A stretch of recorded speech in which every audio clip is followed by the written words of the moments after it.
Vasudevayam. Om Namo Bhagavate Vasudevaya. Om Namo Bhagavate Vasudevaya. Om Namo Bhagavate Vasudevaya. Om Namo Bhagavate Vasudevaya. Om Namo Bhagavate Vasudevaya. A gente começa com o espaço da Bhakti Pramod Privasha Maharaj. Bom, a base de todo o desejo pecaminoso é a ignorância. Então, ignorância significa que você está rejeitando Krishna. Isso também é chamado de avidya, ou seja, quando a gente realmente rejeita Krishna. Então, isso é a semente de todo pecado. A tendência a pecar está presente nessa ignorância, onde você realmente rejeita a sua posição constitucional, você rejeita quem você é. Porque se você é um servo eterno de Krishna e você rejeita isso, então você vai acabar rejeitando o aspecto mais importante da sua vida, a essência da sua vida, e com isso você vai explorar a matéria, você vai querer ser o imperador de tudo aquilo que você vê, monarca da sua visão. E isso traz muita reação. Isso é um plano reacionário e a gente tem que sofrer com isso. Então, na realidade, quando a ignorância está presente, o pecado, a atividade pecaminosa ela é inevitável. Então, por isso a gente precisa entender, a gente precisa se iluminar a respeito de quem somos, né? Tadvignartan Sagrum Avigapche Samiti Paniti Shrotinha Brahmanishtam.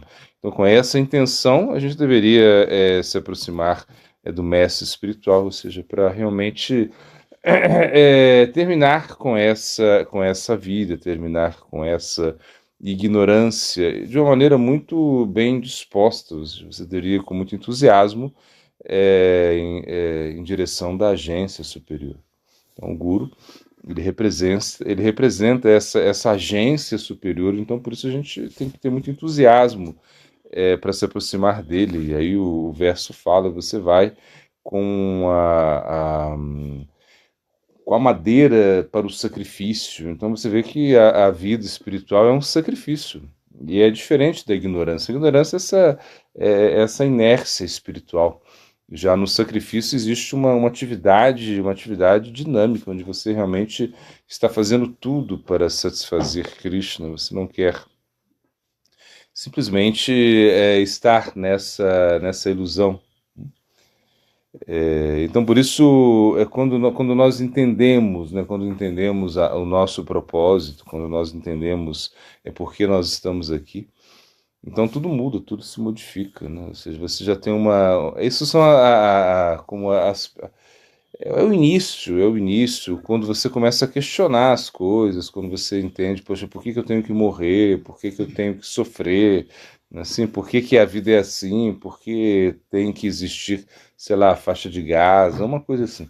Então, ou seja, essas perguntas existenciais, você começa a entender que a coisa é mais complexa e que você precisa realmente uma conexão real. Você não vai resolver os problemas do mundo, não tem como. Você não tem como resolver todos os problemas do mundo, porque o mundo ele é um problema. Esse que é o ponto, então não tem jeito. Tudo realmente se colapsa nesse mundo material. Em algum momento, o planeta ele vai se colapsar, vai explodir, o sistema solar, a Lua, tudo isso isso em algum momento vai acontecer, sim. Mas você precisa entender que você é eterno, que você tem essa conexão com Krishna, e isso é eterno, e você precisa ter inteligência espiritual. Deixam evanukam partam aham agena jantamaha nashamiat mabavostu gena de pena bashvata. Então Krishna ele está falando para te dar inteligência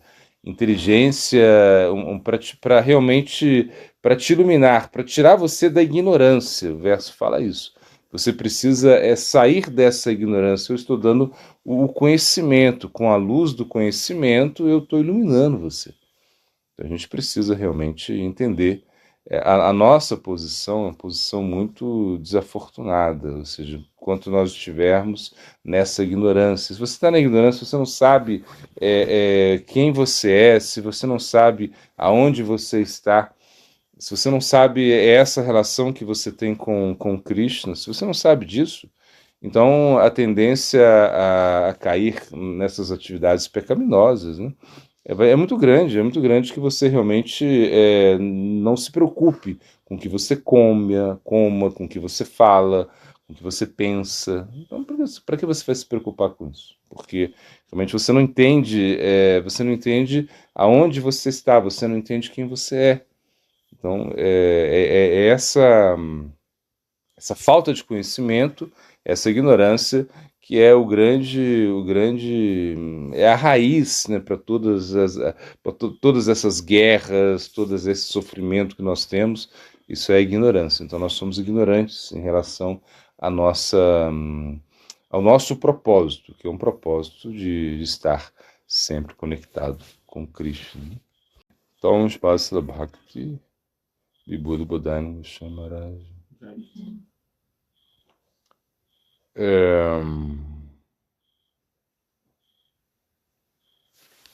Bom, devido à influência do mundo material, ocasionalmente somos impossibilitados de realizar nosso serviço com pontualidade. Claro, então a gente entende isso, né? Ou seja, que a pontualidade é algo muito importante na vida espiritual e isso está relacionado ao nosso sadhana. Uma vez perguntaram para a Swami Maharaj Prabhupada como eles... O Devoto perguntou como poderia melhorar a vida espiritual, uma coisa assim. E o conselho dele foi: seja pontual, pontualidade. E a pontualidade está em você realmente organizar o seu dia para você servir Krishna. Da mesma forma que o empresário, sei lá, uma pessoa, os militares, essas pessoas que são assim mais organizadas, elas têm, né, o horário. Nós também devemos ter o nosso horário.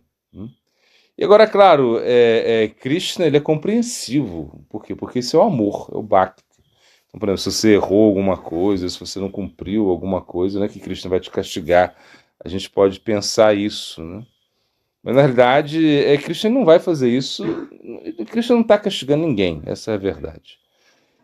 Mas se você realmente comete algumas falhas involuntárias, se você erra porque realmente você, por uma debilidade, porque está além do seu controle, não tem problema nenhum.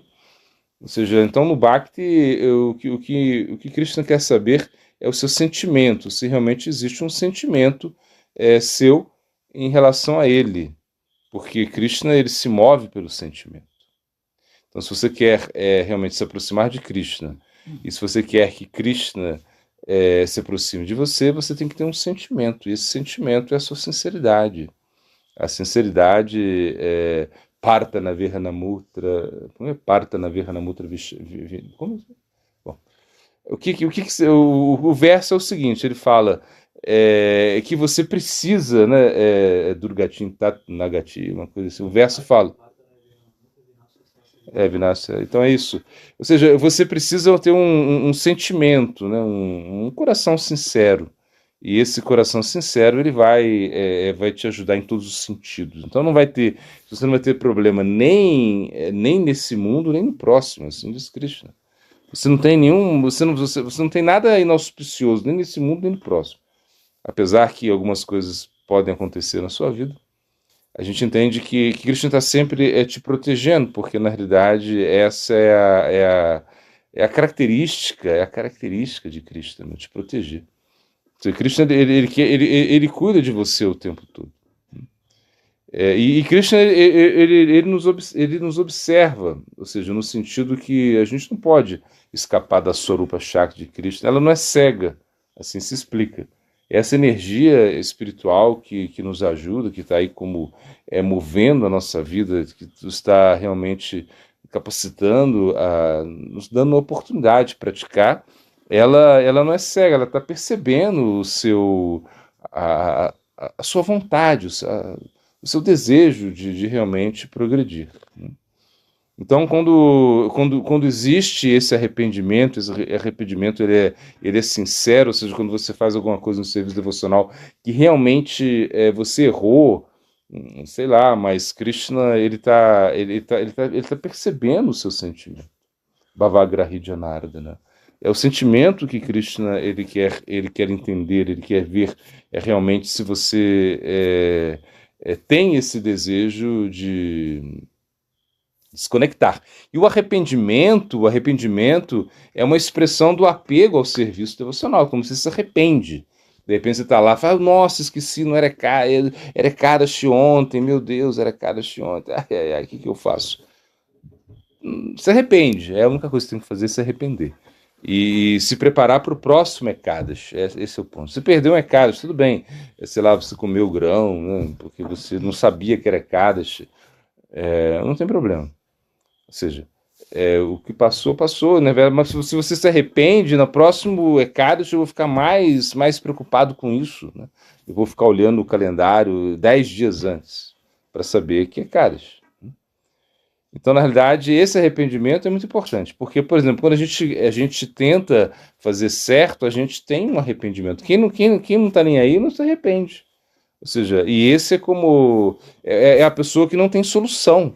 Por exemplo, um psicopata, ele não tem solução. O cara que é psicopata mesmo não tem solução. Por quê? Porque ele não se arrepende.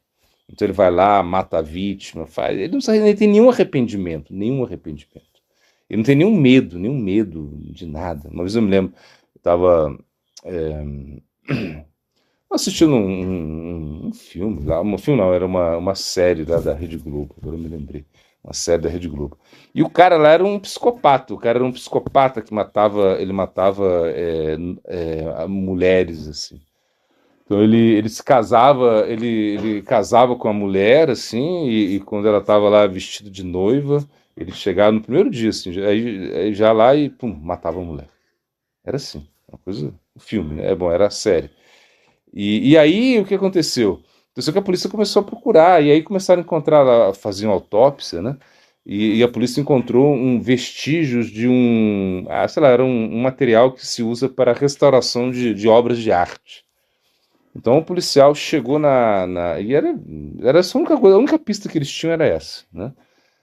E porque o cara era um psicopata, assim, que calculava tudo, não deixava nenhum rastro. E aí quando chegaram lá, aí foram, então quem mexe com quem restaura a obra de arte? Vamos dar uma olhadinha nisso. Aí foram lá e foram conversar com o cara, né, quando o policial chegou, o cara abriu a porta e olhou assim e mandou ele entrar.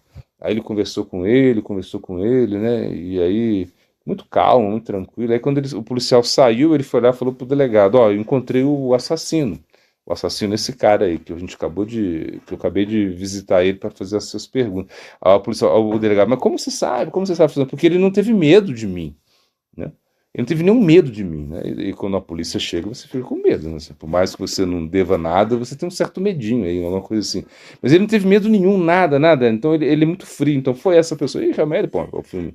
Aí a série continua, quem quiser ver pode ver. Não sei se tá na internet. Mas o que acontece? Acontece que é isso. Um psicopata ele não se arrepende. Ele faz as coisas e não se arrepende. Esse é o ponto. Por isso ele não tem cura. Você não pode falar, não, agora o psicopata curado, ele vai voltar. Não, se ele é psicopata mesmo, ele vai matar de novo, entende? Não tem como. Então o psicopata tem que ficar a vida toda lá em tratamento, essa é a ideia. Mas enfim, quando você está na vida espiritual, você tem que ter arrependimento de não fazer bem feito, arrependimento porque você não conseguiu cantar de uma maneira concentrada hoje, arrependimento porque você não acordou cedo hoje, porque você não foi no Mangalarte. Eu estou arrependido porque eu não fui no Mangalarte. Nossa, hoje eu não fui ao Mangalarte, meu Deus. Ai. Mas você não precisa se matar. Você não precisa ficar lamentando. Mas amanhã eu vou, essa é a ideia. Isso é como... E Cristo vai te dar, então orar mais, entendeu?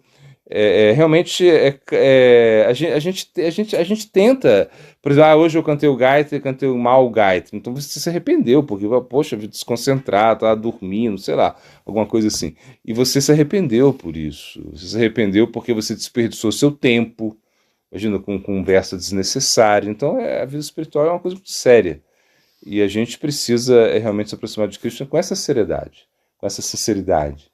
Se você faz isso, então você vai avançar. O arrependimento ele vai te ajudar muito, né? É uma coisa assim, muito, muito importante você se arrepender, porque e esse sentimento é um sentimento que vai crescer, ou seja, essa insuficiência, você tem uma insuficiência em relação a Cristo. Não é que você já fica todo assim como... Uma vez o devoto, sei lá, ele é um devoto, né? Ele estava lá, aí os pais vieram visitar ele, né? Aí ele pegou e botou a Tula-se perto dele, assim, né? Tula-se perto dele, né? Aí quando...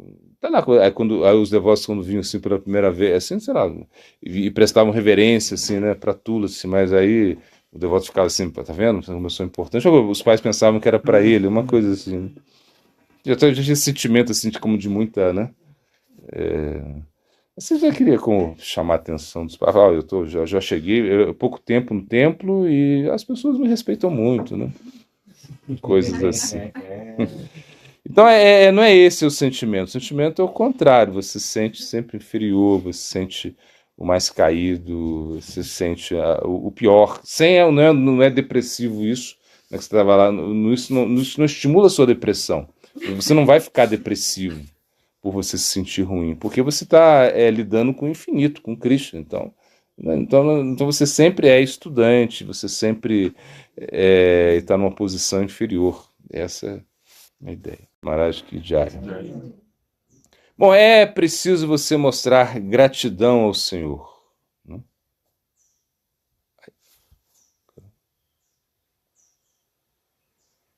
Quão gentil você conseguiu limpar a minha vida, perdão, a minha dívida da minha vida anterior em tão pouco tempo. Ou seja, o que está explicando é isso que a gente estava falando ontem, né?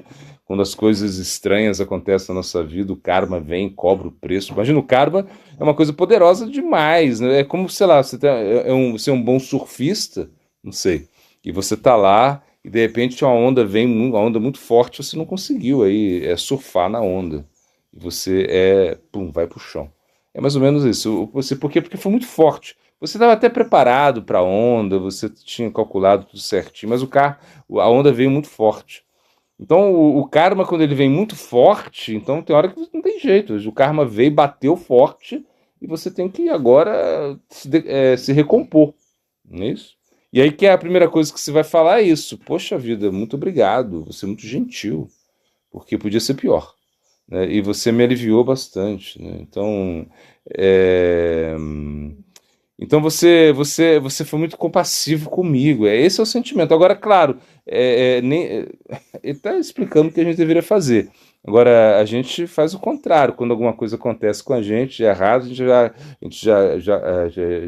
já culpa Krishna, você já quer desistir da coisa, fala, você é desse negócio, não quero mais ser devoto, porque aconteceu isso e tal. Porque você acha que Krishna tem que estar ali te protegendo. Você é como o Raghunatha Das Goswami, né? Raghunatha Das Goswami estava lá no Radhakunda, né?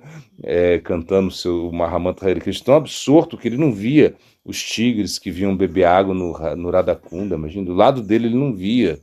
Sanatana Goswami falou: constrói uma cabana para você. E ele não queria, mas ele falou: Krishna tá. Sanatana Goswami falou para ele: olha, eu vejo que Krishna tá aí, sei lá, com arco e flecha, assim, esperando qualquer coisa que aconteça, ele vai intervir, né? Então não dê serviço a Krishna. Não dê serviço a Krishna. Essa era como o que ele queria dizer. E Raghunatha Das Goswami, ele constrói, né, a cabana para ficar mais protegido. Então a gente pensa assim, a gente pensa que quando alguma coisa acontece na nossa vida de errado, é misericórdia de Krishna. Tudo é misericórdia de Krishna. Então, na realidade, nós estamos nesse Maya Sansara, né? Brahmanda, Brahmite, Kauna, Bhagavan, Diva, né? Nascendo, morrendo, nascendo e morrendo. Né? E em um momento a gente recebeu essa misericórdia de Krishna, mas o nosso karma está aí. E quando as coisas acontecem, a gente... Tudo bem, aconteceu, você está aí, você entende que foi uma purificação. Então, tudo é purificação para nós. Né? Então, a gente se purificou. Quando a gente sofre, a gente entende que é uma purificação e que a gente continua a praticar. né?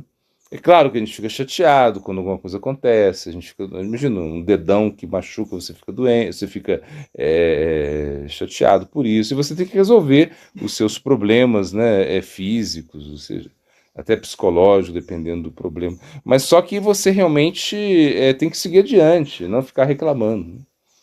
Não ficar botando a culpa em alguma coisa. Então, por isso, ele está dizendo aqui que isso desenvolve a sua fé, Shraddha, né? Então, é claro, a fé, ela é fraca, né? Komala Shraddha, né? Mas aos poucos, essa fé, aos poucos, ela vai se fortalecendo. Se você realmente tiver uma visão correta do meio ambiente, se você realmente prestar reverências a Cristo, né, e realmente entender que tudo está sob o controle dele. Então, com essa atitude, você vai receber um alívio imediato. Essa é a chave do sucesso. Ou seja, se você realmente agradece, se você aceita. A gente tem que aceitar as coisas que acontecem conosco, não tem como. Não tem como a gente ficar pulando de um lado para o outro, fugindo dessas situações. A gente tem que aceitar isso, encarar isso e realmente resolver os problemas, que a gente, até onde a gente possa resolver, a gente vai resolver. E quando o problema não tem solução, solucionado está, você entende que esse é o karma, que não tem como mais fazer nada. Mas você nunca perde esse sentimento de agradecimento, ainda nessas situações estranhas que a vida nos impõe. Então, realmente, é entender que a gente faz parte de uma grande corrente, essa corrente do amor divino, ou seja, e nós somos um elo dela, de certa maneira. Imagina, é como se fosse uma corrente infinita e você é um elo dessa corrente. Em algum momento você vai estar encaixado ali, seja, sei lá, em Shantarasa, seja em Shakyarasa, em Dasyarasa, Madhurarasa, enfim.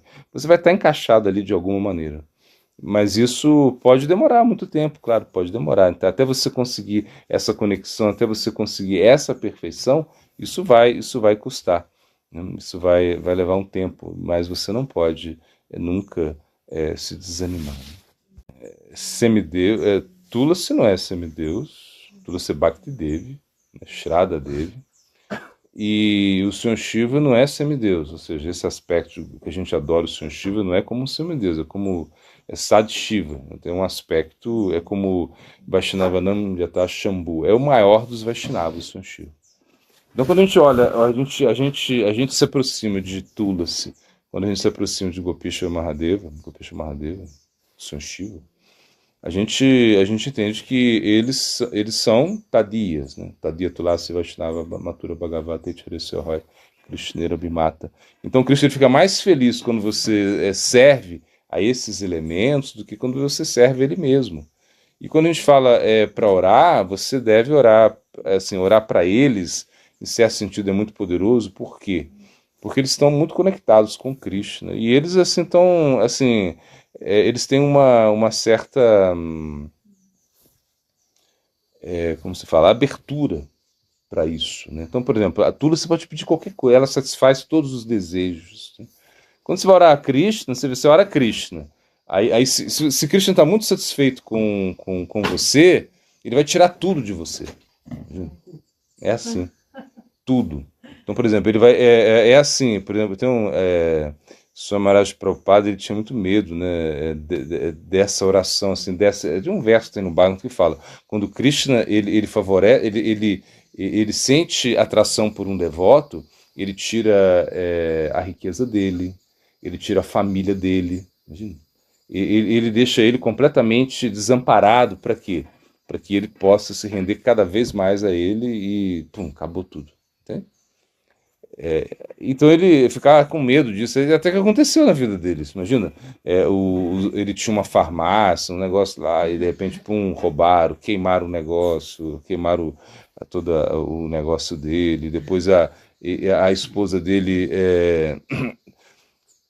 trocou, né, a coleção chamada Bhagavatam, imagina, a coleção chamada Bhagavatam por chá. Então depois ele resolveu sair de casa, então ele perdeu a família, e depois ele ficava lá, né, passando fome praticamente, não tinha dinheiro nem para pegar uma rickshaw, uma coisa assim, né? E ele falou, ele, por quê? Porque aí ele sentiu que esse verso estava valendo mesmo. Mas Cristo só faz isso para aqueles devotos assim que são muito exclusivos, que ainda têm algum apego por algo. E então não é errado, você pode orar para Krishna também, você pode. Mas, por exemplo, para Krishna você vai pedir, sei lá, você vai pedir para você se concentrar mais no seu bhajan, no Hari Bhajan, no Hari Seva, e você vai pedir para desenvolver devoção exclusiva a ele, coisas assim. Em Patulas Gopesh Mahadev você pode pedir coisas mais específicas da sua vida espiritual. E na realidade, quando nós cantamos o Mahamantra, a gente está orando para Krishna. O canto é uma oração, você está cantando, você está orando para ele o tempo todo. Entende? Então não é que você não está orando a Krishna, você está orando a Krishna. E você ora a Krishna. Você, por exemplo, a gente ora, a gente faz orações, né? São Shiva fez orações, né? A Radha Krishna, Radha Kripa Katastastotra, Krishna Kripa Katastastotra. Essas orações você faz todo dia, pô. Você deveria fazer todos os dias. Isso já é uma oração para Krishna. Oração, é o Sr. Shiva que fez. Então você vai repetir as palavras dele, porque, né? Não, quando Dhruva Maharaj, ele tinha 5 anos de idade, ele foi lá para a floresta, né? Ele queria o quê? Ele queria um reino, né? Assim? Porque ele foi rejeitado lá pelo pai dele, porque o pai dele tinha uma preferência, né, em relação a outra esposa, então ele tirou ele do colo, uma coisa assim. E aí, quando ele ficou assim, que ficou com muita raiva, e a mãe dele falou: Olha, vai lá, vai para a floresta, vai orar, ora para Krishna, ora para ele, pô, para resolver essa situação sua, porque ele estava com muita raiva. Ele queria um reino igual do pai dele, assim, ele queria superar o pai dele. Aí ele foi para a floresta, começou a orar, a fazer austeridades. No início, ele só comia frutas, né? E raiz, depois ele só bebia água, depois ele só comia folhas, uma coisa assim, um absurdo um menino de 5 anos fazer. E claro, era outra era, então ele estava lá numa posição de, sei lá, numa postura de yoga, uma coisa assim, fazendo meditação, né? Mas quando quando aí Narada Muni apareceu ele ficou espantado com isso. Ele falou: então, aí iniciou ele, aí deu o mantra para ele. Aí ele começou a cantar, né? Acho que foi o Namo Bhagavate Vasudevaya, acho que foi esse mantra. E ele começou a cantar esse mantra, até que Krishna apareceu diante dele. E aí Krishna falou: então, pô, você estava orando, agora eu vou te dar tudo que você quer, vou te dar um reino. Mas ele já tinha se purificado e ele já tinha mudado de concepção. E ele falou: não, eu quero. Ele falou: eu não quero mais nada, eu não quero um reino, eu não quero mais nada. Antes eu estava buscando cacos de vidro, agora encontrei um diamante. Para quem encontra um diamante, vai jogar o caco de vidro fora. Entende? Essa é a ideia. Mas Cristo falou: não, mas você orou, eu vou te dar esse reino. Então, Dhruva louca, você tem que estar lá.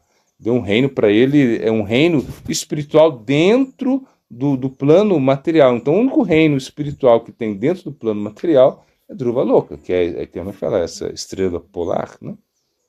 Que eles falam que você consegue ver no outro hemisfério. Enfim. Mas no momento que ele ia fazer orações a Krishna, então Krishna vai, e ele era uma criança, que uma criança de 5 anos vai fazer oração, como é isso? Então aí Krishna toca o búzio, né, toca na cabeça dele, assim, e aí isso, desperta nele a sabedoria, eloquência para orar, para falar, para pedir. No bar não tem lá as orações de Dhruva, são muito bonitas, muito belas, e você pode lê-las. Mas foi uma inspiração que Krishna deu para ele. Então, na realidade, Krishna vai inspirando a gente também, né? Então, quando você pensa, né, que é mais importante orar para aqueles aspectos que estão conectados com Krishna. Aradhananam sarvesham vishnu aradhanam parantashmat parantapandevitaryanam samarchanam. Então o verso fala, imagina Parvati, ela estava chateada quando o Senhor Shiva falou: olha, a melhor adoração, a melhor adoração é ao Senhor, é a Vishnu, é o melhor tipo de adoração. Aí ela ficou: nossa, que chato, eu só adoro, eu só fico aqui com Shiva, né? Então ela ficou chateada. Mas aí no momento o Shiva viu isso e falou: não, mas mas é melhor do que adorar a Vishnu, é adorar aqueles que têm uma conexão com Krishna. São os tadias. E é isso, aí ela falou: ah, não, então tá, então o melhor Vaishnava é Shiva, então eu tô feliz, eu tô bem na fita, como se diz. Tô muito bem. E aí isso foi esse é o ponto. Então a gente precisa entender isso, né? Que se você ora para o Guru, de certa maneira, se você orar para Krishna diretamente, sabe, é mais difícil. Então é melhor orar para o Guru, orar para Tulsi, orar para Gopesha Mahadeva. E saber orar, né? Saber como orar também, saber o que... Isso é importante, sim. Agora, não que você não ore a Krishna, você ora, você está cantando o santo nome, você ora para a deidade, você pode ter... Você tem orações que você faz para Arada, para Krishna. Então não é que você não tem esse momento que você faz, mas você dá essa ênfase a esses aspectos que estão conectados com Krishna. São mais poderosos, entende? Então, Hanuman é um devoto. Então você vai orar para quê? Vai orar para servir, para proteção. Hanuman é muito, muito popular, né, na Índia. Assim, ele protege muito e você ora para servir, para sempre estar ocupado em serviço. Essa é a oração que você vai fazer para Hanuman. E ele é o maior servo que tem. Não tem ninguém serve melhor do que Hanuman. Ele é a corporificação de Dasya. Okay? Dasyarasa. Então, você pode orar para ele. Onde está Hanuman? Hanuman, assim, originalmente ele está em Vaikuntha, Ayodhya, ou seja, ele é servo de Sri Ramachandra. Né? Agora, aí perguntar, não é Murari Gupta? É também. Ele é também. E como Murari Gupta, ele está no Gaura Lila, entende? Mas é um aspecto dele, né? Ou seja, é porque realmente, e ele também é o quê? Ele é filho de Vayu, Deus do vento, né? Então, ou seja, por isso que ele tem tanta força, né? Mas se a gente analisa a raça de Hanuman, é Dasya, ele está o tempo todo servindo, né? Personificação da servidão. Quando Chaitanya Mahaprabhu, imagina, Murari Gupta, a casa de Murari Gupta é bem perto do Srivasanga, era onde Mahaprabhu, né, ficava ali, né? É perto ali onde a casa de Nimai, né? De Nimai, né? É a casa de Jagannath Mishra. E Mahaprabhu, uma vez ele vai lá, ele vai. Ele era muito. Tinha muita. Hanuman perdão, Murari Gupta era muito. Ele era um médico, Murari Gupta era um Vaidya, mas ele um kavya, um poeta, era muito erudito. E ele estudou, e é um pouco mais velho que. Bom, era mais velho que Mahaprabhu.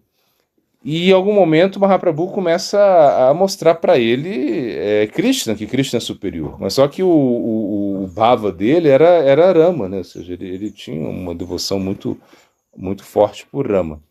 Até que um dia Mahaprabhu convence ele que Krishna é superior a Rama. E o que ele faz? Numa noite, ele pensou em cometer suicídio. Ele falou assim: eu não posso, eu não posso não seguir a Chaitanya Mahaprabhu. Chaitanya Mahaprabhu, imagina, era Krishna no humor no Bhava de Radharani, uma coisa assim absurda. Imagina, Krishna tinha, ou seja, o Mahaprabhu tinha um aspecto assim absurdo um poder absurdo de influenciar todo mundo, né? E Mahaprabhu chegou e convenceu ele. E ele estava convencido que realmente Krishna era superior. E ele tinha que seguir Mahaprabhu. Mas ele falou assim: mas eu não consigo abandonar Rama. Então ele dormiu e botou uma faca no travesseiro dele, assim, sabe? Ele deitou para dormir e uma faca, uma espada, sei lá, uma coisa. E ele tava pensando em se matar, imagina uma coisa assim. Aí Mahaprabhu com Mantariyami chega lá e fala: peraí, não é assim não. Eu fico muito feliz que você não abandona o glorioso é aquele que é o servo que não abandona o seu senhor, né? Uma coisa assim que ele falou. Então, Mahaprabhu está muito. E aí ele revelou: você é Hanuman, né? Tal. Mas só que Hanuman, ele está lá em Ayodhya, ele está em Vaikunta. Vaikunta são como assim, como muitas moradas em Vaikunta tem. E Vaikunta tem esse aspecto onde tem Ayodhya. Porque Vaikunta é muito dácia, ou seja, é muita servidão. Mas existe aí também um pouco aí de Shakya, nesse caso, né? Ou seja, existe algum espaço para isso também vai. Mas ali tá Hanuman. Hanuman tá ali como servo assim eterno de Ramachandra em Vaikunta, mas ele também, como quando Mahaprabhu ia vir, então todo mundo queria aparecer aqui. Todo mundo queria vir junto, né? Ninguém queria perder essa oportunidade. Então, o Sr. Brahma veio como quem? Quem é o Sr. Brahma em Gaura-lila? Haridas Thakur, não é assim? Então, assim, e muitos apareceram, eles queriam estar aqui, então tiveram essa... Mas não deixam de estar lá também, entende? Esse aspecto, que é um pouco difícil de entender, mas é assim. Você pergunta, Hanuman está no Krishna Lila? Ele não é uma Gopi, né? Ele não está como Gopi, ele não está como um Shakya, como um vaqueirinho, um amiguinho, mas ele participa de alguma maneira, ele participa. Assim, por exemplo, quando a gente vê nesse passatempo do Mahabharata, né? Quando é Bhima, né? Ele vai buscar uma flor, né? Para Draupadi, e aí Hanuman está deitado no caminho, né? Então Bhima vai lá, ele passa por tudo, né? Ele está chegando e o Hanuman está deitado. Aí quando vê ele fala, ele está deitado e Bhima não quer passar em cima de Hanuman, porque é a cultura védica que você não pode passar em cima de uma entidade, você não pode passar por cima de ninguém, porque em respeito a Paramatma. Então Bhima fala para ei macaco, sai daí macaco, porque, né? Eu preciso pegar fazer um serviço, né? Eu preciso pegar umas flores aí para Draupadi, uma coisa assim. E aí Hanuman falou assim: não, mas eu estou muito velho. Ele falou eu estou muito velho, eu não consigo me mover. Eu estou tão cansado que eu não consigo me mover. Aí Bhima fala: então eu vou mover você. Bhima é muito forte. Assim. Então quando ele pega assim, ele não consegue mover nem a cauda de Hanuman. Imagina. E tem um passatempo também com Garuda, né, em Dwarka, né, Garuda e Hanuman também. Eu não me lembro muito bem do passatempo, mas também é parecido com isso, assim, que Garuda, em algum momento, Garuda vai pegar também, acho que flores, né, para as rainhas, uma coisa assim. E aí... Não, como é que é? Eu me esqueci o passatempo. Mas tudo bem. O que acontece é o seguinte, é que em algum momento, né, Garuda, ele humilha Hanuman. Assim, de certa maneira, ele humilha Hanuman. Depois eu me lembro, vou me lembrar o passatempo. Ele humilha Hanuman porque Hanuman não... sei lá, numa encenação lá, ele humilha Hanuman. E depois, em algum momento, Hanuman traz Garuda assim no colo, assim, ele vai lá, Garuda vai fazer vai pegar algumas flores, alguma coisa assim, Hanuman traz Garuda, né, debaixo do braço, né? A Sudarshana Chakra também, que ela entrou, né, para proteger Garuda, ele bota no anel, assim, imagina, como poderoso Hanuman é, né? E ele vai levando lá, então ele entrega na Garuda e uma coisa assim. Eu não lembro o passatempo, mas, bom, eu lembro, mas não dá para contar ele inteiro. Então Hanuman também ele participa, assim, de certa maneira. Isso. Bandeira ali, Tá na bandeira também, na bandeira de árvore, né, que ele entra na bandeira, né? E aí esse também era um sinal que haveria vitória, né? Então ele tá participando. Por exemplo, né? Quando o Mahaprabhu vem, né? Quando o Mahaprabhu vem, né? É Krishna Varnantu, Krishna Kristansa, Gopangasta, Parshadan. Então ele vem com seus associados, né? Essa é a característica. E quando, por exemplo, quando o Mahaprabhu está dando Darshana lá, ele está, né? O Mahaprakasha, esse darshan que o Mahaprabhu deu, né? Como suprema personalidade de Deus, ele sentou num trono e aí começou a dar esse darshan. Ou seja, quando os associados de Mahaprabhu, eles perceberam que Mahaprabhu era Krishna, eles ficaram, nossa, ele é Krishna. Então eles pensaram assim, então onde estão os associados dele? Foi a primeira pergunta que eles fizeram. Onde estão os associados de Mahaprabhu? E onde está o social de... Aí depois eles falaram assim, não, é a gente mesmo. Aí começaram a ver que eles eram mesmo. Falaram, tá, eu sou eu, ai, eu sou Balarama, eu sou Vishnu, eu sou Mahavishnu, eu sou Radha. E aí começaram a descobrir que realmente eles eram os associados de Mahaprabhu. Agora, só que o associado de Krishna. Então, por exemplo, Krishna vem, ele vem, e sempre ele vem essa característica, ele não vem sozinho, ele vem com seus associados. É quando ele vai praticar o Lila, né? Porque o Lila é uma coisa muito incrível, todo mundo quer participar, né? Que é diferente assim, dos avatares que vêm com outra função. Lila Avatar, ele vem para realmente dar prazer aos devotos, e todo mundo quer estar junto. Então eles falam até que Jai e Vijay, né, que caíram, né, lá pela maldição, que aceitaram corpos assim demoníacos por três nascimentos, né? Hiranyaksha, Hiranyakashipu, Ravana, Kumbhakarna, Shishupala, Dantavarka. Aí eles dizem que também eles acabaram nascendo como Jagai Madai, em Kali Yuga.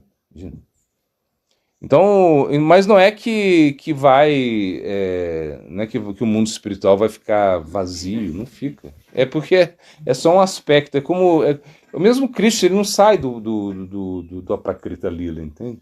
Ele está lá, mas aí tem um Krishna que vem no Prakrita Lila, é uma coisa assim, inconcebível, não tem como você... Quê? Ou seja, quando por exemplo, Krishna ele vem para... Por exemplo, Krishna está lá, no Aprakrita Lila, está lá, né, nos seus passatempos eternos. E quando ele está realizando os seus passatempos aqui na Terra, no Boma Lila, ele não deixou de estar lá, não é que ficou vazio, entendeu? Tá, continua estando lá. Isso que eu quero te dizer. Não houve uma diminuição. Krishna lá no mundo, então enquanto Krishna esteve aqui, então lá não aconteceu nada. Não acontece, os passatempos acontecem. Esses passatempos são eternos, eles não param de acontecer. Tanto no Aprakrita Lila como no Prakrita Lila. Os passatempos imanifestos e nos manifestos. Então não tem nenhuma diminuição, entende? O Bhagavad fala que são 400 mil formas humanas. Diferentes formas humanas, tipo, se a gente pensa no alienígena, são formas humanas? Ou seja, por exemplo, porque na verdade a tradução, né, porque é ione, ou seja, não é como espécies, entende? É ione. É uma questão de sânscrito lá que eu já li isso. Então são formas, são formas humanas, mas não é que são espécies humanas, entende? Então, por exemplo, é forma. Então, no sentido de, sei lá, tem Saci Pererê, sei lá. Eu vou falar Saci Pererê na Rússia não. Lá não tem. Pé grande, talvez. Alguma coisa. Não, tipo assim. Por exemplo, Existem os Bhutas, né, os fantasmas. Você já ouviu falar? Fantasma. Fantasma tem lugar, qualquer lugar. Qualquer lugar você já escutou a história de fantasma. Então, esses são também seres humanos. Entende? Então, tem tipos de fantasma. Então, por exemplo, tem um fantasma que tem uma perna só. Aqui a gente conhece o Saci Pererê, por isso que eu falei, mas não deu certo aí esse exemplo com você, que não tem essa. Mas assim, por exemplo, tem os duendes, né, tem, sei lá, as fadas, coisas assim, os Gandharvas, os semideuses, tudo isso são formas humanas, entende? Então, quando ele fala 400 mil, é nesse contexto, né? Então, os intraterrenos, então a Bhagavad vai falar de pessoas que estão, né, morando dentro da Terra. Enfim, isso tem, ou seja, mas é para mostrar as 400 mil formas humanas de vida. Então, porque é uma coisa assim, se você comparar nas 8 milhões de formas, né? E aí não são espécies, né? Porque se você vai lá na ciência e você vai tentar achar 8 milhões de espécies, você não vai conseguir. É diferente, né? Então, aí são 8 milhões de seres, né? Aquáticos, mamíferos, enfim, né? Seres que voam. É assim. Então, por exemplo, se você pega o Ayurveda, né, a classificação deles é assim, seres que voam. Então eles falam pássaro. O que voa para eles é pássaro. Mas você fala, mas morcego não é pássaro, morcego é mamífero, né? Mas não, para eles é pássaro. Então você não pode. Então, eu estava escutando aí. Uma das restrições em relação à carne das aves, aí falava assim, mas o morcego, ele é pássaro pro Ayurveda, entendeu? Não é, ele não é mamífero. Mas pra gente, pra ciência, é mamífero. Né? Entende? Então, assim, esses seres humanos, eles estão aí, né? E eles, mas claro, que você pensa bem, né? Essa forma humana que a gente tem, essa forma humana que você agora tá, que a gente vê aí. Então não é que são 400 mil dessas, né? Assim, não, então é um chinês, sei lá, um africano. Não é, porque é diferente, né? Assim, então são outras formas, né? Que a gente não conhece tanto aí, mas são assim. Corre o risco que o Vaishnavismo fique fraco e deturpado? Eu acho que sim.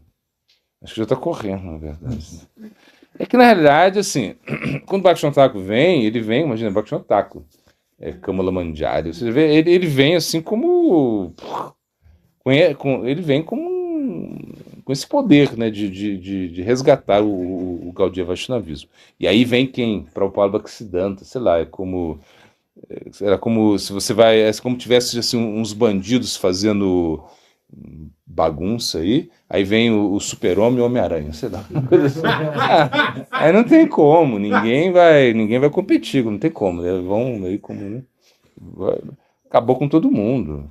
Inclusive, por exemplo, eles criticaram muito o Prabhupada Bhaktisiddhanta, depois que o Prabhupada Bhaktisiddhanta partiu, aí, nossa, vieram muitas caras que ele não foi devidamente iniciado, que ele não tem o Diksha Patra. Diksha Patra era o quê? Era você ser iniciado e você tinha um diploma.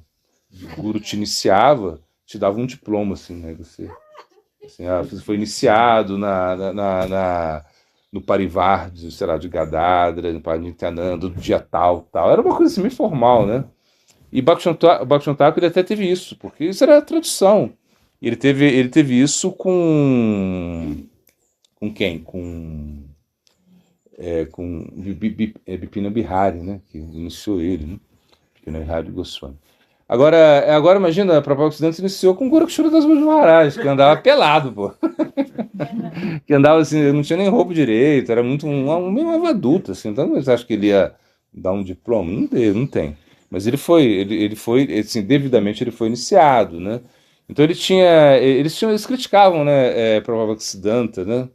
Que ele tomou sannyasi tomou de quem se ele tomou sannyasi? De quem? Quem é o Guru? Guru Krishna das Maharaj, mas ele já tinha morrido, tipo assim, né? Ele tinha partido, né? Mas isso era possível, ou seja, é, isso pelas injunções é até possível. A Manuja Acharya também, ele se iniciou com o guru dele lá no, né, morto, né? Ou seja, então não é uma coisa assim que... E Prabhupada ele tinha assim, uns conceitos assim, muito claros, assim, tudo que ele estava fazendo, mas ele foi, essa coisa de construir muitos templos, de estar se desviando, mas isso é Yukta Vairagya, os Goswamis construíram muitos templos grandes também, né? Rupa Goswami, Sanatana Goswami. Então, Prabhupada assim, ele tinha como... ninguém ousou desafiar Prabhupada naquele momento. Mas, depois que ele partiu, eles começaram... A tílaca também. Pô, qual é a tílaca que você usa? Nossa, a tílaca, para eles, é uma especulação, assim, de certa maneira, assim, eles acham, né? Por quê? Porque não é Gadadra, não é do Parivar de Gadadra, não é Parivar de Nityananda, nem da Dvaita. Então, essa tílaca que vocês usam aí, né? Mas é do Bhaktivinoda Parivar. Então realmente, e essa coisa de Brahmachari, dessa roupa açafroada, então isso, e foi uma coisa que provavelmente ele teve muita dificuldade, assim, ele enfrentou todo mundo e derrotou todo mundo, né? E agora, claro, ele veio e como plum, deu um boom no Gaudiya Vaishnava. Mas o que aconteceu também foi o seguinte: quando o Prabhupada ele partiu, aí deu um problema muito sério na missão com a Ananta Vasudeva, deu um rolo lá que, caramba, deu polícia, deu um monte de coisa estranha, assim, com um certo grupo do próprio ali, que eram seguidores, assim, muito genuínos de Prabhupada e, pum, deu um problema sério entre eles, justamente por coisas assim que a gente não... A gente já leu, já contaram, mas você não estava lá, então você não pode chegar. Uma briga mesmo, deu polícia, devoto na corte, devoto na cadeia, assim, briga, uma coisa assim, complicado. E depois a Ananta Vasudeva saiu, e aí ele teve uma coisa muito estranha, que ele era um sannyasi, de repente ele casa com uma moça, e sei lá, e ninguém... enfim, eles pegaram isso para meter o pau também. Então o Gaudiya Vaishnavismo ele foi muito atacado, mesmo depois que o Prabhupada partiu. Enquanto o Prabhupada estava ali, então não teve... ele segurou tudo, assim, impecável, né? E depois aconteceu isso aí com os irmãos espirituais. Imagina, o Gurudeva, vamos passar Bhakti Prabhupada para o Goswami, quando ele viu toda essa confusão toda assim, que estava dando lá, ele foi embora. Bhaktivedanta Goswami Maharaj também, que era Hayagriva Brahmachari, Srila Bom Maharaj também. Muitos saíram, né? Mais uns brigaram, enfim. E depois cada discípulo, assim, ou seja, esses discípulos proeminentes, fizeram sua própria mata. Então, por um lado, foi bom ter dado essa confusão toda, porque, imagina, claro, o Swami Maharaj Prabhupada ele veio para o Ocidente, ele abriu, né, ele fundou a ISKCON, né, que é uma rama aí da Gaudiya Mata, e aí Bhakti Pragyan Keshava Maharaj, né, abriu sua missão, e Bhaktivedanta Goswami Maharaj, né, abriu sua missão, e aí assim foi, assim, várias missões, assim, com humores assim, um pouquinho diferentes uns do outro, mas é a mesma coisa, né? E isso deu uma amplitude, né, no Gaudiya Vaishnavismo. Só que a gente vê o quê? A gente vê que, imagina, se naquela época teve problema, imagina hoje, né? Imagina. Então, às vezes as pessoas pensam, a gente vê no Ocidente, porque no Ocidente relativamente novo aqui, né? O Swami Maharaj Prabhupada chegou em 65, né? 65, ele chegou aqui, imagina, 65. E ele ficou 10, 12 anos, uma coisa assim. E depois ele foi embora e deixou vários gurus, assim, deixou que a coisa continuasse a sua missão. E aí, pum, deu um problema sério, porque eram pessoas que não tinham muita experiência, né, enfim. E aí houve muitos problemas também. E hoje a gente pensa assim, não, mas você vê aquele guru teve um problema, que houve uma coisa assim. Tá tudo bem, mas se você comparar a Índia, né, ou seja, tudo que acontece na Índia, tudo que realmente, né, teve ali, né, os problemas foram, assim, são bem grandes também. Então, se realmente a coisa vai continuar ou não vai continuar, a gente, se vai piorar, se vai degradar mais, vai chegar como chegou lá, eu não sei dizer, mas o que a gente entende é que é muito difícil mesmo você realmente pregar a consciência de Krishna de uma maneira genuína, com o próprio exemplo e sem cometer tantos erros assim. Eu acho que Kali Yuga é muito poderosa e Kali Yuga vai influenciar, como já influenciou, já está influenciando, que desvios aconteçam, que realmente anormalidades, né, apareçam. Isso é normal. Então eu acho que sim, eu acho que a tendência é que a coisa fique assim assim, bem densa mesmo em algum momento, assim, em algumas, não todo, acho que não tudo, né? Assim, porque acho que a gente ainda tem assim alguma representação assim muito genuína do Gaudiya Vaishnavismo. Mas Kali Yuga é assim, ó, com o tempo vai passando e a coisa vai se perdendo, né? Então eu acredito que sim, que pode chegar a esses níveis de degradação que tinha, né, antes de Bhaktivinoda Thakur. Então é isso mesmo. Então isso. Então é isso que eu estava falando, que agora acho que eu entendi aqui. Isso é difícil. Mas eles estavam lá quando Hanuman e Lakshmana, né, tiveram problema, perdão, quando Ramachandra e Lakshmana eles tiveram problemas, né, estavam em apuros, né, e Hanuman ele não conseguiu protegê-los, o Garuda foi ali, né.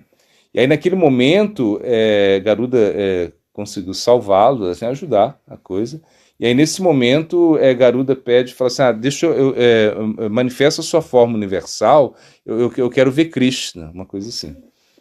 E aí quando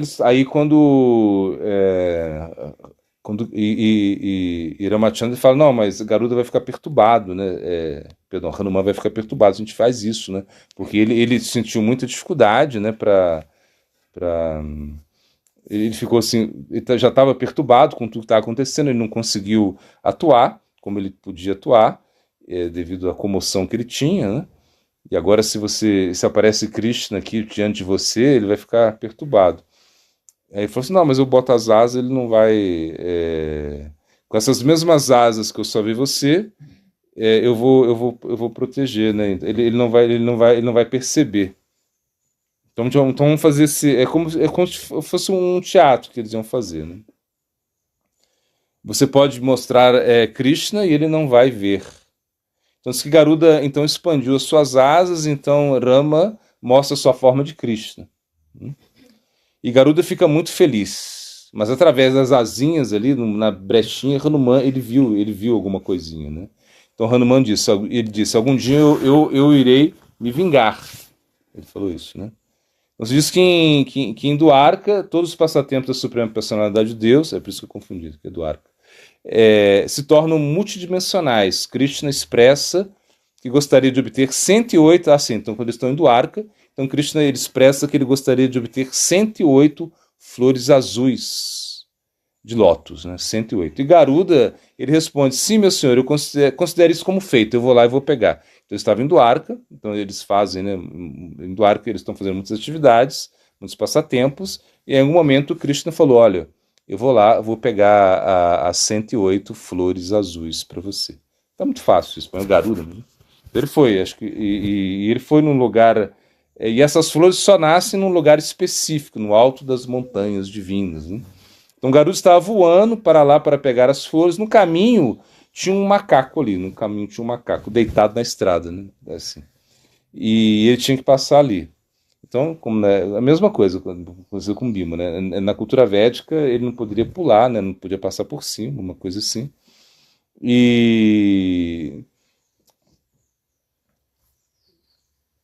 Então Garuda ele diz, né? Ei macaco, sai daí, macaco, sai daí.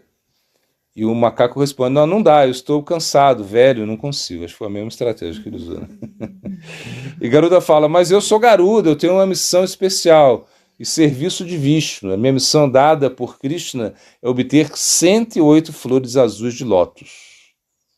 Deixa essa estrada e me deixa atravessar. O macaco, Hanuman fala, não, dê a volta, eu não consigo me mexer. Garuda, se você não se mover, então eu vou explodi-lo com minhas asas.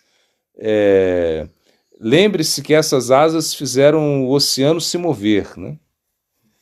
Tem um passatempo assim também. E o macaco fala, tudo bem, faz o que você quiser.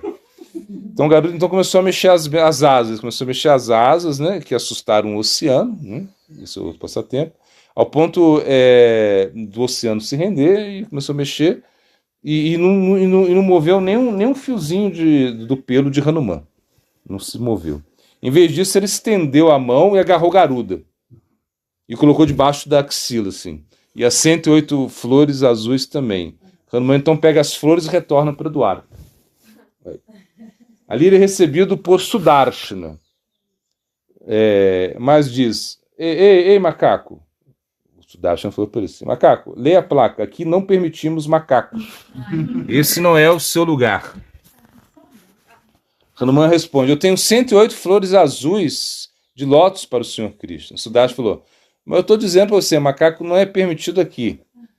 Então Hanuman começa a gritar, levanta a mão e Sudarshana se torna o seu anel. Ele coloca o Sudarshana no seu anel e assim ele continua o seu caminho. Né? 108 flores de lótus azuis, Garuda, Sudarshana, tudo aí, né? Aí, então Krishna está com Rukmini, Satyabhama. Ele diz, Satyabhama, você vai se tornar Sita e eu Rama. Por isso que eu confundi todo o passatempo. Além de estar errado no início, é muita coisa. Então você se tornará Sita e Rama, e isso deixará Hanuman feliz. Né? Então isso. Então, Satyabhama vai ser Sita e eu Rama. Okay. Satyabhama diz, não. Ele fala, não, ela diz que não quer. Então Hanuman responde, não, através da sua graça está tudo bem.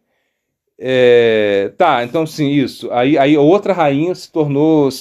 Ela não quis. Ou seja, Satyabhama, ela não quis. Aí eu não sei qual outra rainha que aceitou, né, se tornar Sita. Talvez Rukmini, eu não sei. E aí Satyabhama ficou escondido debaixo da cama, né? E ela escondido que ela não queria, né, ser Sita, né? Então, e a Hanuman falou assim, não, eu tô feliz, né? Porque mas todo mundo tava com medo de Hanuman, né? Porque ele pegou Garuda, né? Tava lá com as flores, né? E com Sudarshana, botou o Sudarshana como anel, imagina? Então tá uma coisa assim muito doida. E todo mundo assim, aí foi quando o Krishna falou, vamos encenar aqui, eu me torno Rama, aí Satyabhama, você se torna Sita, e a gente agrada a Hanuman, e a Sita falou, não quero, e se escondeu debaixo da cama, uma coisa assim. E aí Hanuman falou assim, não, através da sua graça tá tudo bem, tá tudo certo, né? Eu tô apenas curioso para saber quem está escondido debaixo da cama.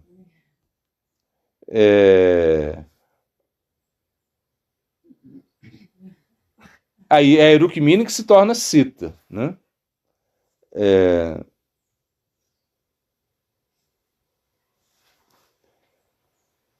Então ele disse que porque aí Sasamaj explica, porque como ele está em Dácia, ele é como um servo, o serviço, né? Ele diz que ele humilha Garuda, Sudarshana, que é a própria arma, né, de Krishna, e ele acaba até expõe Satyabhama, acabando com o orgulho de Satyabhama.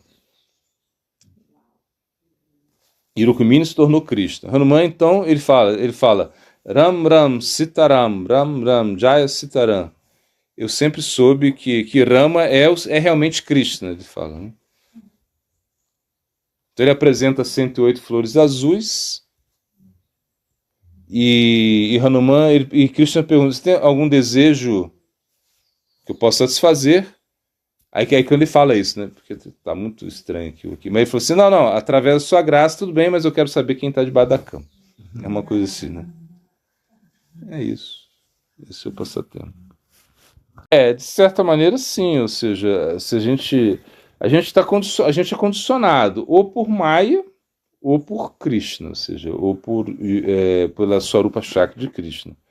Quando você está nesse mundo material, você está condicionado por energia material. E na medida que você vai tentando se liberar do mundo material, você vai se condicionando pela energia espiritual. Então, e quando você está no mundo espiritual, imagina, você está aí. Então você agora você está aqui no mundo material, então você está aí, Instagram, internet, não sei o que, blá blá blá, você está aí da carnaval e futebol e cervejinha, não sei o que. Esse é o condicionamento do mundo material. Então, em algum momento, você conhece algo superior, assim, que vai mudar a sua vida, transformar a sua vida. Então, você conhece os devotos e você começa a praticar, você abandona os seus antigos hábitos, agora você adquire novos hábitos. Imagina, você agora acorda cedo, você canta já, você está se condicionando. Está deixando um condicionamento e está se condicionando ao novo condicionamento. Essa é a ideia mesmo.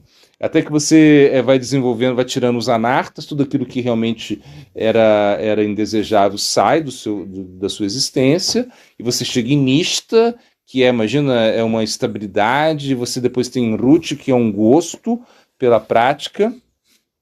Você já alcança, agora você alcançou o quê? Você alcançou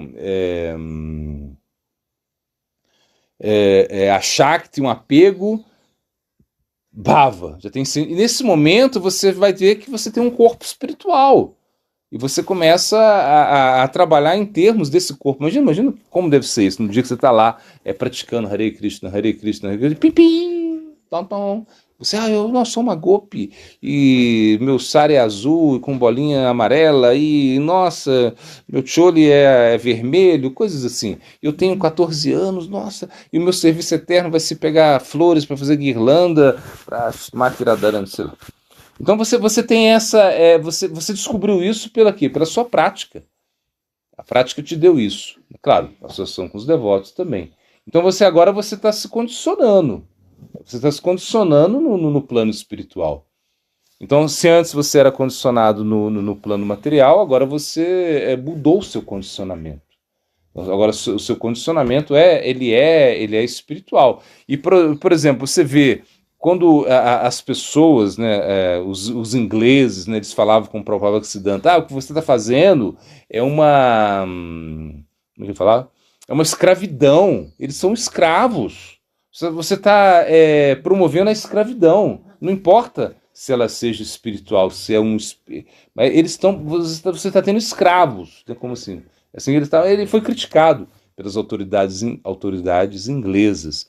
E o próprio Bhaktisiddhanta, o que ele respondeu? Ele falou assim, os devotos, nós estamos tentando resgatar a dignidade da raça humana. Foi assim, desse jeito. E quando Swami Maharaj Prabhupada também ele era criticado, que as pessoas falavam assim, você está fazendo lavagem cerebral nesses meninos, você está lavando o cérebro deles. Aí ele perguntava, que cérebro? Era uma coisa assim.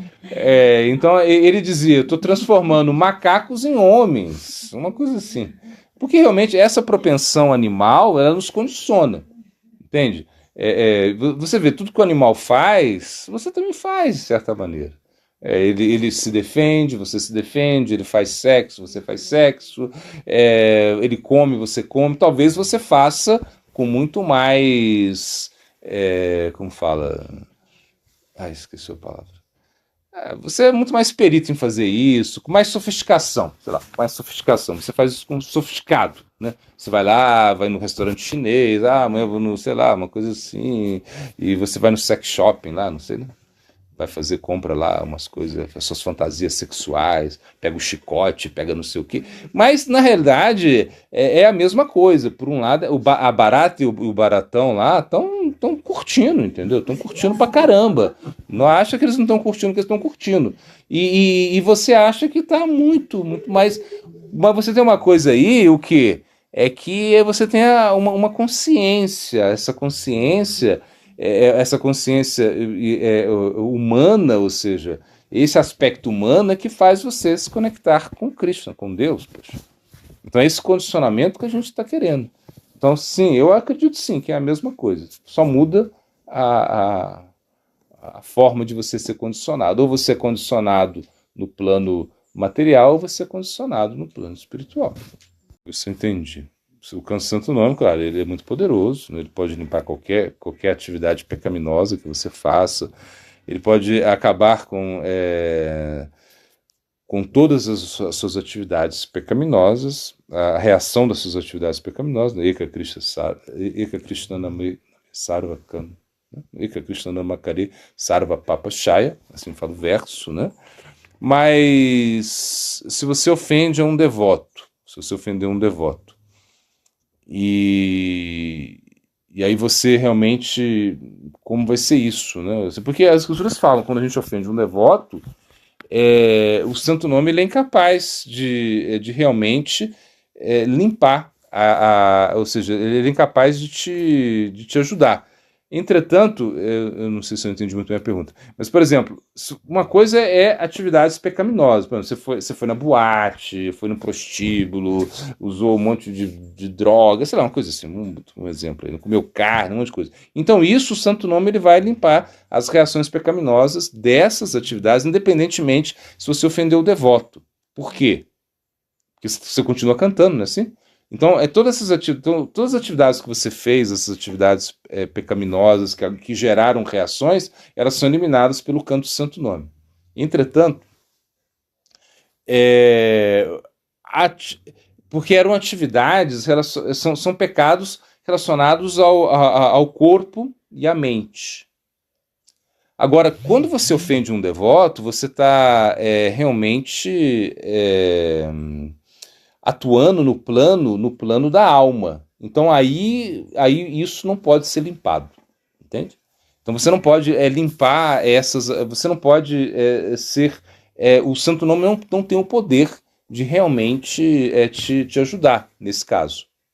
Então você tem que ir lá e você tem que pedir perdão pro devoto. Você ofendeu o devoto pratica, sei lá, ele pode ter cometido um erro, e você tem que ir lá e pedir perdão para ele, para continuar avançando. Porque senão o que acontece? Você pode até limpar todas as suas atividades pecaminosas, enfim, você pode se purificar muito, né? E coisas desagradáveis talvez não aconteçam a você, mas se você ofender um devoto, aí já é complicado. O santo não tem esse poder. Agora, só quando o devoto te perdoa, aí você pode, aí o santo nome ele volta a atuar nesse plano. Então, são coisas assim um pouquinho diferentes, né? Uma coisa é quando você são as reações pecaminosas, enfim, tudo isso. E você pode, inclusive, sei lá, com o canto do santo nome, você pode chegar aos planetas celestiais, imagina. Mas se ofender um devoto, então você não vai ter o prema, você não vai ter Goloka Vrindavan, essa é a ideia. Agora, a gente tem que ver que existem várias classes de ofensas, né? Existe a ofensa mental que você faz a um devoto neófito. Então essa é a ofensa mais fácil de ser eliminada, né? Agora, a ofensa pior é quando você ofende um Tamadikari, um devoto super elevado, e você ofende esse devoto fisicamente. E fisicamente não significa só bater na pessoa, não. A gente pensa assim, mas eu nunca ofendi um devoto fisicamente, eu nunca peguei um pau bater na cabeça do devoto. Não é só isso também, não. É que quando você realmente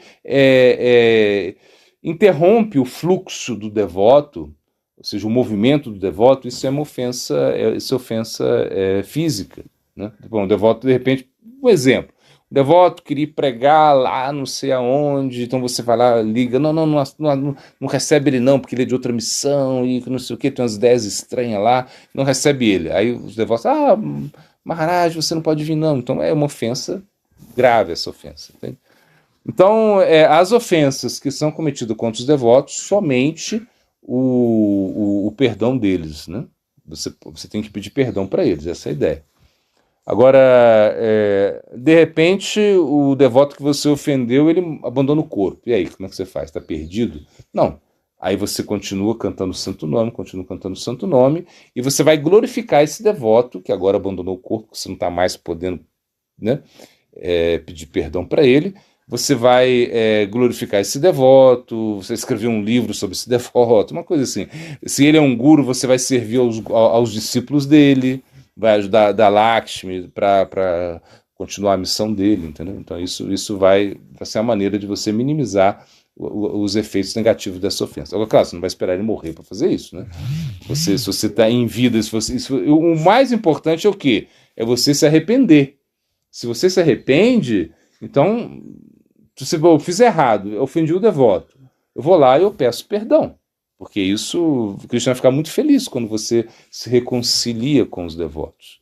Ainda que o devoto, sei lá, cometeu alguma atividade, que às vezes, e também, como eu falo, existem várias classes de devotos, mas não é porque não é um devoto puro, você não precisa, você pode meter o pau e acabou, chutou o pau da barraca. Não, você tem que ter esse respeito também.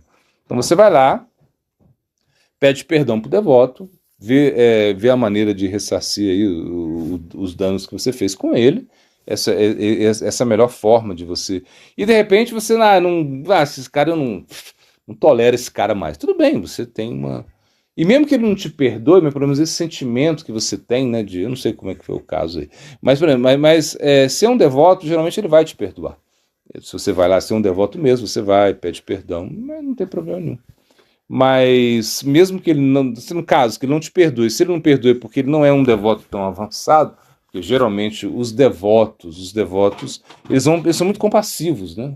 É um oceano de compaixão, então eles vão perdoar você. Você pede perdão e tudo bem, essa é a melhor maneira mesmo, né? Mas o santo nome, ele não vai, uma coisa não interfere a outra. Você pode cantar, sei lá, 192 voltas de japa todos os dias, imagina, todas as suas atividades pecaminosas que você fez, as reações em relação às suas atividades pecaminosas, elas vão ser perdoadas, mas a ofensa que você fez com um devoto, não, essa você precisa do perdão dele mesmo. Eu sei, tudo bem. O Gurudeva, ele conta esse exemplo, esse passatempo, né, que a mãe de Mahaprabhu, ela ofendeu a Dvaitacharya. Assim, mentalmente, né, porque ela falou, você não é a Dvaita, você é Dvaita. Ou seja, por quê? Porque, na realidade, quando Vishvarupa, né, ele era o irmão mais velho de Mahaprabhu. Ele começou a se associar muito com a Dvaitacharya, então ele acabou tomando sannyas. Então ele foi embora, tomou sannyas e foi embora. Então a mãe de Mahaprabhu, ela falou isso, mas ela não falou, ela pensou, ela só pensou. Ela falou, você foi o culpado. Na verdade é o seguinte, não foi nem aí, perdão, estou confundindo. Ele foi embora, Vishvarupa foi embora, e quando o Chaitanya Mahaprabhu começou a se associar com a Dvaitacharya, foi quando ela falou, você não é a Dvaita, você é Dvaita. Ou seja, a Dvaita por quê? Porque não é diferente de Mahavishnu, né? Por isso ele é Dvaita, né? Ela falou, você não é a Dvaita, você é Dvaita. Ela, na mente, ela falou, por quê? Porque Mahaprabhu começou a se associar com a Dvaitacharya, e a Dvaitacharya era uma personalidade muito poderosa, e o irmão e o filho dela, né, já havia ido embora, tomado sannyas, né? Então ela pensou que vai ser outro que vai tomar sannyas pela influência dele, então ela ofendeu ele mentalmente. E quando o Mahaprabhu estava dando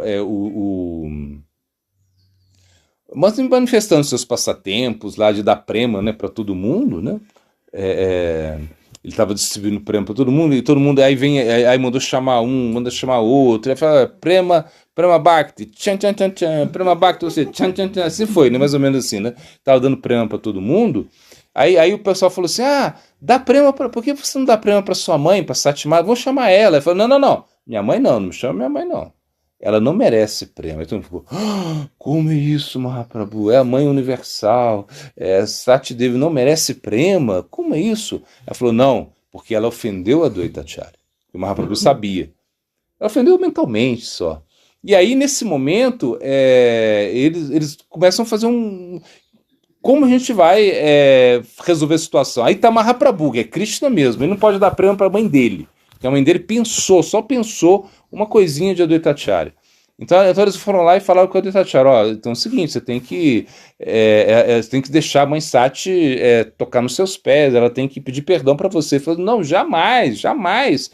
Imagina se Sati, a mãe universal, vai tocar nos meus pés. Se ela toca nos meus pés, tô acabado. Não, de jeito nenhum. Mas aí eles fizeram um arranjo, onde a Adwaitacharya, ele começaram a cantar, uma coisa assim, e a Adwaitacharya entra num bhava, num êxtase, ele desmaia, então eles trazem Satimata rapidamente, vão lá, pega a cabeça dela e enfia no pé dele, uma coisa assim. Estou exagerando, mas é mais ou menos assim. E aí nesse momento, a Adwaitacharya acorda, sai do êxtase, e aí vai lá, e Mahaprabhu deu o êxtase, a mãe Sati se arrependeu, né, pediu perdão, e ela foi lá, e pegou o Prema Bhakti de Mahaprabhu. Claro, é um passatempo só. Mas o que esse passatempo quer dizer? É que até mentalmente você não pode ofender os Vaishnavas. Claro, a gente pensa assim, não, mas em Kali Yuga eu já vi, Maharaj, que você não... você pode fazer atividades pecaminosas na mente, em Kali Yuga não tem problema, não vai gerar reações, é verdade. Em Kali Yuga, por exemplo, você pode fazer, sei lá, uma atividade absurda na sua mente e você não tem reação. Em outras eras você tinha reação. Por exemplo, você está lá, eu falo assim, eu vou roubar a sorveteria, vou roubar todos esses sorvetes. Assim, tipo assim, na sua mente você pensa, eu vou comer todos esses sorvetes, vou roubar na sua mente. Imagina você, hoje é cara. Né? Aí você vai lá, aí pega todos esses sorvetes lá para você mentalmente. Né? Mas, então, em outras eras, teria uma reação que é como se você tivesse roubado o sorvete. A reação que você teria era essa. É uma reação de roubo mesmo. Mas na mente, você só pensou isso, não tem problema. Agora, em relação aos devotos, é um pouquinho diferente, porque se você pensa mal dos devotos, assim, se você tem pensamentos negativos dos devotos, isso pode gerar uma ofensa. Então, por isso que o Mahaprabhu mostrou isso, que nem em relação aos devotos você pode nem mentalmente ofender os devotos. Mas isso é muito difícil, eu estou sempre ofendendo os devotos mentalmente, eu sei. Mas você vai trabalhar na sua mente isso. Por exemplo, você pensou mal de um devoto, uma coisa assim, na sua mente você tenta combater isso, né? E depois você tenta glorificar esse devoto, e você tenta criar uma boa relação com ele. Então isso é muito bom para você. Agora essa coisa ficou muito assim, a mente está muito assim, tá demais, e você não para de... Aí vai lá, conversa com o devoto, pede desculpa para ele, que mentalmente está ofendendo ele, é uma coisa assim, mais ou menos, né? A gente tem que entender o quê? Que não é assim, toda hora, pensei mal de um devoto, eu vou lá, não é isso, porque senão você vai ficar o tempo todo assim, pedindo desculpa o tempo todo, mas não é isso. Mas você combate esses pensamentos mentalmente, e se a coisa está muito, muito, muito forte, você vai e conversa com o devoto, pede desculpas e tenta resolver a situação, por que isso está surgindo, né? Esse passatempo, o Guru conta, para mostrar o perigo que é a Vaishnava parada. Imagina se mentalmente a mãe de Mahaprabhu ofendeu a Adwaitacharya e Mahaprabhu não dava prema para ela porque mentalmente ela tinha ofendido. Imagina se você ofende um devoto assim, de uma forma mais... Como aconteceu, por exemplo, com Devananda Pandita, que isso foi uma ofensa física, foi grave, por quê? Porque ele tirou Srivas Pandita da Assembleia do Bhagavata, que o Srivas Pandita teve um êxtase, estava como tava Devananda Pandita e o Bhagavata, e o Srivas Pandita caindo, rolando, Hare Krishna, Haribol, Haribol. E aí falou, peraí, tá atrapalhando o Bhagavata, né? E os discípulos de Devananda viram, agarraram ele e botaram para fora. Isso foi uma ofensa física, né? Então a gente tem que ver isso, né? Nesse sentido. Mas assim, é pra gente tomar cuidado com a ofensa mental. Esse é passatempo aí que se conta, né? Veja bem, hoje em dia tem o WhatsApp. Você manda uma mensagem para ele, manda um áudio, né? E você fala, olha, Prabhu, eu te ofendi, né, naquela época, lembra, tal, me perdoe, né? Aí você pede perdão por WhatsApp, não tem como. Por exemplo, em outras épocas você teria que caminhar, ir lá, né? Mas hoje em dia, pelo WhatsApp, você pode pedir perdão pelas ofensas. Não tem problema. Não tem problema. Se você está perto do WhatsApp, tá bom. Porque de repente você não quer, não tem tanto, né? De repente o WhatsApp é como telepatia de Kali Yuga, sei lá. Você vai e você pede perdão pelo WhatsApp. É mais fácil, talvez, né? Você tem vergonha, não sei. Não tem problema. Explica isso, né? Ou seja, que Chandravali, ela é mais intelectual, né? E Radharani, Chandravali, ela é mais submissa também. Já Radharani, ela tem esse humor humor assim de contra. Vai contra, quer brigar, tem mana, tem assim esse ciúme, tem muita raiva, né? Isso é Radharani. Radharani é assim. Isso, claro, isso dá muito prazer a Krishna também, né? Certo? É uma maneira também de dar prazer a Krishna. Mas quando em Dwarka, ali se diz que Satyabhama ela tem humor de Radharani. Né? E Rukmini tem humor Rukmini tem humor de Chandravali, em Dwarka. E a gente entende que em Dwarka, Rukmini é a rainha principal. Então Chandravali, esse humor de Chandravali se torna principal em Dwarka. Então, por exemplo, quando Krishna, né, ele fica falando assim, não, ele fala assim, ele começa a conversar com o Rukmini, né? Ele fala, você me escolheu, mas você, na verdade, quando, né, porque Rukmini, ela pediu para ser raptada, né, por Krishna, né? Então ela estava como prometida, né, a Shishupala, né, assim, Rukmini era o irmão de Rukmini, tinha prometido para Shishupala, que era o rei, né, e já estava tudo pronto, assim, já estavam preparando já o casamento, uma coisa assim. E aí quando Rukmini, ela só pensava em Krishna, né? Então ela pede para um Brahmana, né? Ela escreveu uma carta para Krishna e falando, Krishna, venha e me sequestre. E como ela fez isso? Por que ela não fugiu com Krishna? Por quê? Porque ela era muito apegada ao Dharma. Ou seja, ela tinha um apego ao Dharma. Então, nesse ponto, ela era muito apegada ao Dharma e ela não conseguia fugir com Krishna. Ela não era Radharani, né? Tipo assim, Radharani não tem nenhum apego ao Dharma, né? O Dharma não tá nem aí. Cara de pau. Mas Rukmini não, ela falou, não, se você me sequestra, isso é tipo um casamento Gandharva. Os Kshatras, naquela época eles podiam fazer isso, sequestrar uma moça e eles podiam derrotar, né, as outras pessoas e isso estava válido, era um casamento válido pelo Varnashram. Sequestro de moças, assim, era válido, né? Então ele pegou e falou, e aí Krishna foi e sequestrou. E aí nesse momento teve toda uma briga, eles vão lá, eles derrotam Shishupala, né? Quase, eles não matam Shishupala, né? Krishna, né? Acho que Balarama tá junto também, né? Acho que Krishna e Balarama.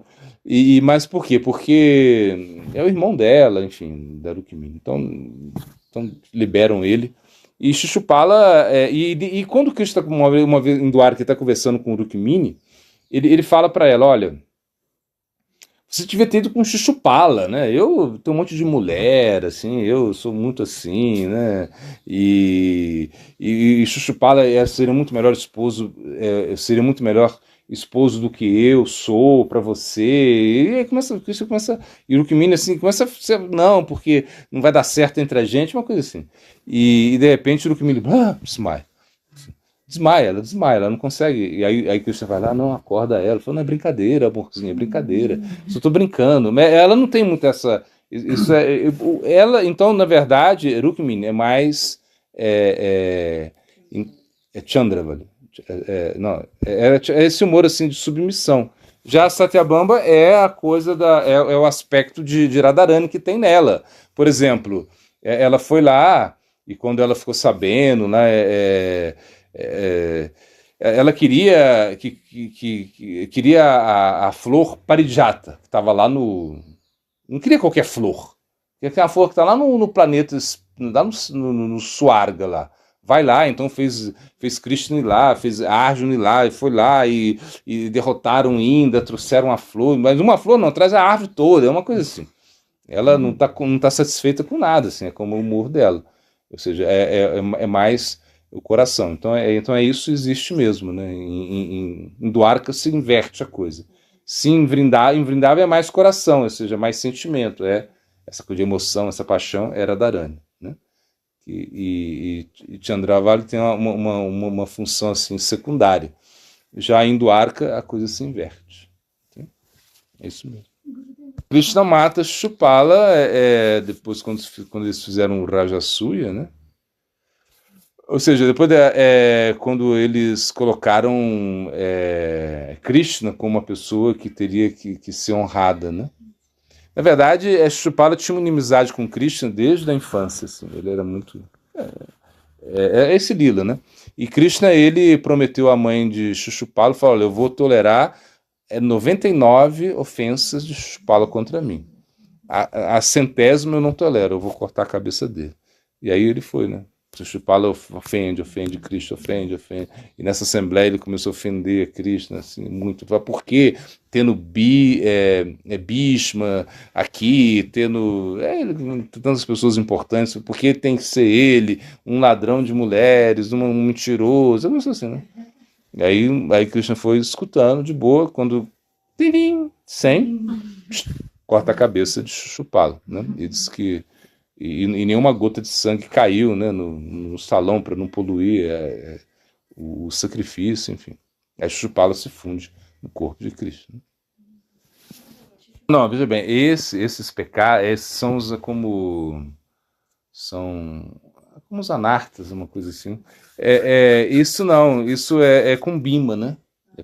Porque Bhima ele é como ele representa esse aspecto assim de um ele mata todos esses inimigos, né? Esses inimigos, né? Como a ira, a cobiça, do Shashna é a cobiça, né?